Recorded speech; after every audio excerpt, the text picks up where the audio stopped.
चार दोस्त मिलकर एक पांचवें दोस्त का कत्ल कर देते हैं और कत्ल करने के बाद ये लोग हरिद्वार चले जाते हैं गंगा में डुबकी लगाने के लिए और इस उम्मीद में जाते हैं कि इन्होंने जो ये पाप किया है, जो गुनाह किया है, शायद वो डुबकी लगा लेंगे तो उनका गुनाह और पाप धुल जाएगा। और इनको ये उम्मीद थी कि अगर डुबकी लगा लेते हैं तो ये केस अनसुलझा रह जाएगा और ये लोग कभी पुलिस के हत्थे चढ़ेंगे ही नहीं। लेकिन पुलिस भी इनकी तलाश कर रही होती है और इनके फोन को ट्रेस पर पुलिस लगाई होती है और बार बार इनका लोकेशन भी पुलिस चेक करती है, लेकिन सबका मोबाइल बंद होता है। लेकिन बीच-बीच में कभी-कभी एक मोबाइल ऑन होता है जिसके ज़रिए पुलिस को इनके लोकेशन के बारे में पता चलता है। ये लोग अपना लोकेशन बार-बार बदल रहे थे, इसी वजह से ये लोग पकड़े नहीं जाते हैं। कभी हरिद्वार इनका लोकेशन मिलता है, तो कभी मुरथल लोकेशन मिलता है। एक बार ऐसे ही इनका फ़ोन ऑन होता है और उस समय ये लोग मौजूद थे यूपी के हापुड़ से और पुलिस को इसके बारे में जानकारी होती है और फिर पुलिस हापुड़ पहुँचती है और घेराबंदी करती है और इन चारों दोस्तों को गिरफ्तार करके थाने लाती है।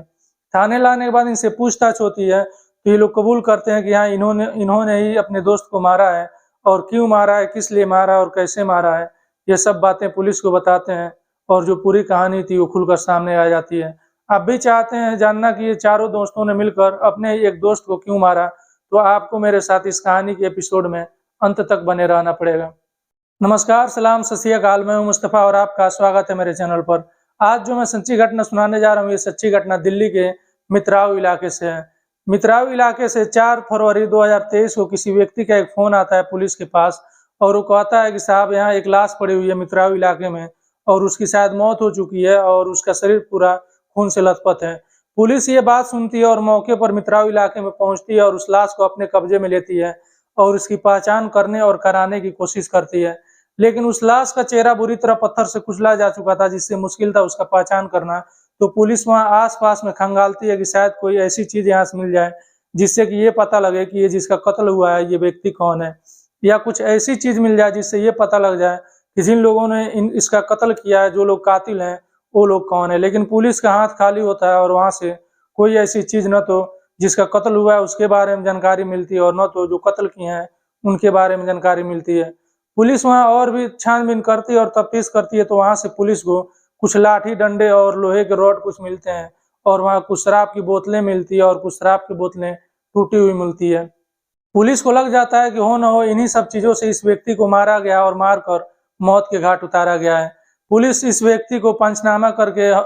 पोस्टमार्टम के लिए भेज देती है और फिर अब इस केस की तफ्तीश चालू करती है। पुलिस उस एरिया में जितने भी सीसीटीवी कैमरे लगे हुए थे उन सबको खंगालती है और उन सब का फुटेज चेक करती है। उन्हीं में से एक वीडियो पुलिस को हाथ लगता है जिसमें 4 लोग थे और उनके साथ एक और व्यक्ति था और जो ये व्यक्ति वही था जिस व्यक्ति की मौत हो चुकी थी, जिसका कत्ल हो चुका था। पुलिस इसका पहचान ऐसे करती है कि जिस व्यक्ति का मौत हुआ था और जिस व्यक्ति की लाश थी, वो जिस कपड़े में था वही व्यक्ति उस वीडियो में चलते हुए यानी कि जिंदा दिख रहा है उसी कपड़े में। तो पुलिस को लग जाता है हो न हो ये व्यक्ति वही है जिसकी मौत हो चुकी है। अब पुलिस उस वीडियो के आधार पर उसकी पहचान करती है। जिस वीडियो में वो व्यक्ति दिख रहा था जो जिंदा था और कुछ समय बाद मर चुका था, तो पता चलता है कि इस व्यक्ति का नाम बंटी है और ये दिल्ली के ही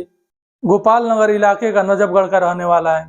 ये एक बदमाश है और ये काफी दिनों तक जेल में रह चुका है। अब पुलिस इसके परिवार वालों के पास पहुंचती है और उनके घर जाती है और उनसे बताती है कि आपका बेटा यानी बंटी की मौत हो चुकी है। तो मानो जैसे परिवार वालों के ऊपर दुख का पहाड़ टूट पड़ता है और वो लोग रोने लगते हैं और पुलिस उनसे पूछताछ करती है कि आपके घर का बेटा, आपका घर का जो शख्स है बंटी, वो कहाँ गया हुआ था और कब निकला हुआ था। तो लोग बताते हैं कि उसके पास किसी दोस्तों का फोन आया और उन लोगों ने बताया कि शराब पीना है और आ जाओ, और बंटी उन लोगों के पास चला गया और उन्हीं लोगों के साथ था। पुलिस जो वीडियो लेकर गई हुई थी उसमें उन 4 लोगों की भी तस्वीर थी। उन्हें पहचान कराती है और वो लोग पहचान लेते हैं और कहते हैं कि यही वो लोग हैं जो उसके बंटी के दोस्त हैं। बंटी की उम्र उस समय 23 साल थी। अब पुलिस इन चारों दोस्तों की पहचान करने के बाद इनकी तलाशी शुरू करती है और इनके जो मोबाइल थे उनको ट्रेस पर लगाया जाता है, लेकिन इन सब का फोन बंद आ रहा था, इस वजह से ये लोग पकड़े नहीं जा रहे थे।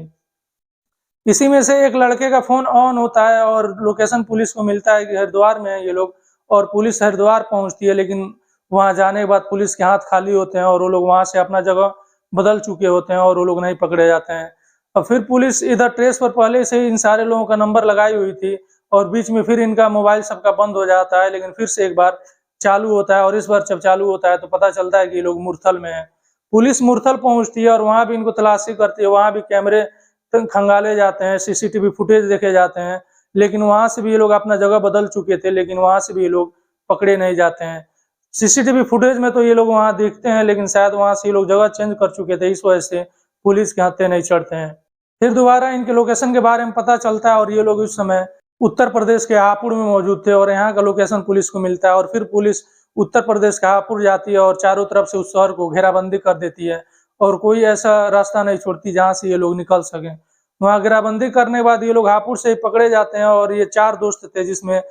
एक का नाम हिमांशु है और एक का नाम साहिल है और एक दोस्त का नाम अंशुल है और एक दोस्त का नाम धीरज है। इन चारों को पुलिस गिरफ्तार करने के बाद दिल्ली लाती है और दिल्ली लाने के बाद इनसे पूछताछ करती है कि इन्होंने अपने ही दोस्त को क्यों मारा। ये लोग कबूल करते हैं और बताते हैं कि जी हाँ, हम ही चारों लोगों ने मिलकर अपने एक 5वें दोस्त का कत्ल किया है, जिसका नाम बंटी है। ये इसमें जो 4 दोस्त थे, इनमें 3 दोस्त कहते हैं कि इसमें ये जो कत्ल हुआ है ये सिर्फ हिमांशु की वजह से हुआ है और हिमांशु के कहने पर ये बंटी का कत्ल हुआ है। और पुलिस हिमांशु से पूछताछ करती है कि तुमको अपने ही दोस्त से ऐसी क्या दुश्मनी थी कि अपने और दूसरे दोस्तों के साथ मिलकर अपने ही दोस्त को मार देना पड़ा।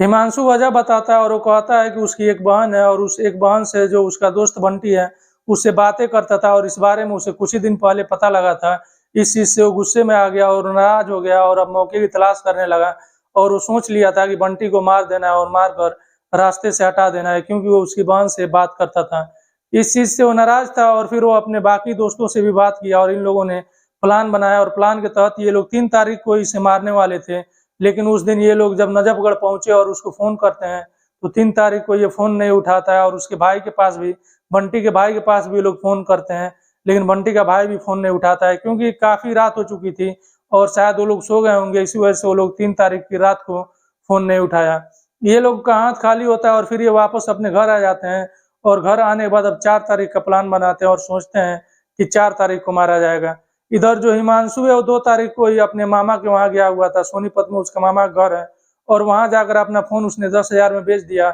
और जो उसका सिम था वो तोड़कर फेंक दिया ताकि अगर पुलिस कभी इन्हें ट्रेस करे तो इनका लोकेशन न पता चले और ये पता चले पुलिस को कि जो हिमांशु है उसका आखिरी लोकेशन तो सोनीपत है, तो इसका इस कत्ल से कोई लेना देना ही नहीं है। और फिर ये 4 तारीख को आता है और 4 तारीख के दिन ये अपने और फिर दोस्तों को इकट्ठा करता है, 3 दूसरे दोस्तों को, और फिर ये उस दोस्त के गांव के इलाके में जाता है, नजफगढ़ के इलाके में जाता है और उस रात भी 4 तारीख को रात भी ये लोग उसको फोन करते हैं और फोन करने के बाद उसको बुलाते हैं और फिर ये लोग एक ढाबे पर उसे बुलाते हैं। वहां वो पहुंचता है और फिर वहां से ये लोग शराब लेते हैं और शराब की बोतलें लेकर ये आउट एरिया में मित्राओं की तरफ चले जाते हैं। वहां जाकर उसे खूब शराब पिलाते हैं और फिर वो जब नशा हो जाता है तो किसी बात को लेकर ये उससे झगड़ा करने लगते हैं। झगड़ा करते करते इन लोगों ने उसके ऊपर लाठी डंडों से पीटना शुरू कर दिया और जो शराब की बोतलें थी उससे भी ये लोग पीटना शुरू कर दिए। इन लोगों ने जब तक उसको, बंटी को पीटा जब तक कि उसकी मौत नहीं हो जाती और जब उसकी मौत हो गई तो ये लोग वहीं पत्थर रखा हुआ था, उस पत्थर से उसके चेहरे पर कुचल देते हैं इस वजह से कि ताकि इसकी पहचान न हो सके कि ये व्यक्ति है कौन। ये उसके चेहरे पूरी तरह से कुचल चुके थे और कुचलने के बाद इसको वहीं छोड़कर ये लोग वहां भाग जाते हैं और फिर ये लोग सोनीपत जाते हैं अपने मामा के वहां और फिर वहां से बस पकड़ते हैं और हरिद्वार चले जाते हैं। हरिद्वार इनके जाने की सोच ये थी कि हरिद्वार हम लोग जाएंगे और गंगा में स्नान करेंगे तो जो हमने पाप किए हैं और जो हमने गुनाह किए हैं वो धुल जाएगा और ये केस अनसुलझा रह जाएगा और हम लोग कभी पकड़े ही नहीं जाएंगे। लेकिन पुलिस भी इनके फोन की ट्रेस पर लगाई हुई थी और बार बार इनका लोकेशन चेक किया जा रहा था और उन्हीं दोस्तों में से एक दोस्त अपना फोन ऑन करता है और ये लोग पता चलता है इनका लोकेशन कि ये लोग हरिद्वार में है। और जब पुलिस वहां पहुंचती है तो ये लोग वहां से मुरथल पहुंच चुके होते हैं और वहां से हापुड़ पहुंच चुके होते हैं। ये हरिद्वार गए थे गंगा स्नान करने और गंगा स्नान करने के बाद ये लोग मुरथल जाते हैं और मुरथल जाकर पराठे खाते हैं और फिर मुरथल से यूपी आ जाते हैं, यूपी के हापुड़, और यहाँ से भी ये लोग अपना लोकेशन चेंज करने वाले थे लेकिन पुलिस वहां घेराबंदी कर देती है और वहां से ये लोग बाहर नहीं निकल पाते हैं और ये लोग पकड़े जाते हैं। और जब इनसे पुलिस पूछताछ करती है तो ये पूरी कहानी खुलकर सामने आ जाती है।